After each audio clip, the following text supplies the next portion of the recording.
Welcome back guys sa ating channel. At sa video nito, ang i-attract natin gamit ang musika, orasyon, ay mababaliw siya kahahabol sa'yo ng husto.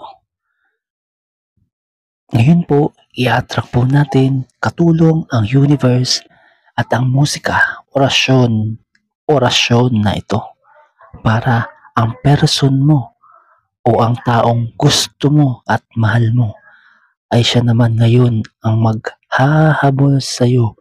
Mababaliw siya, mapapraning siya, hindi siya mapapakali sa paghahabol sa iyo.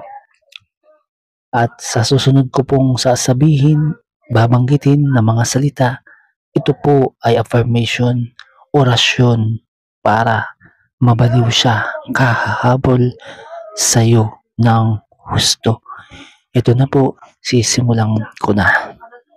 Mababaliw siya, kakahabol sa iyo ng husto. Sa tahimik na gabi, may salitang bubulong sa kanyang mga tenga at ibubulong nito gamit ang hangin. Nahahabulin ka niya. Hahabulin ka ng person mo. Hahabulin ka niya in any ways. In a good ways. Siya naman ngayon ang maghahabol sa iyo. Hindi siya mapapakali. Mababaliw siya. Kakahabol sa iyo.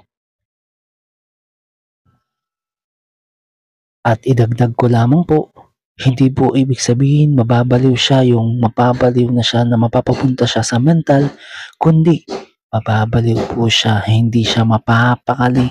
Ikaw lamang ang lagi niyang iisipin at lagi niyang ite-text, i-chat, i-call, o kaya naman kung siya ay nandyan lang sa iyong katabi, lagi ka niyang hahanap-hanapin na para bang hindi siya mapapakali pag hindi ka niya nakita o nakasama. Ganun po ang magiging epekto ng musika, orasyon na ito.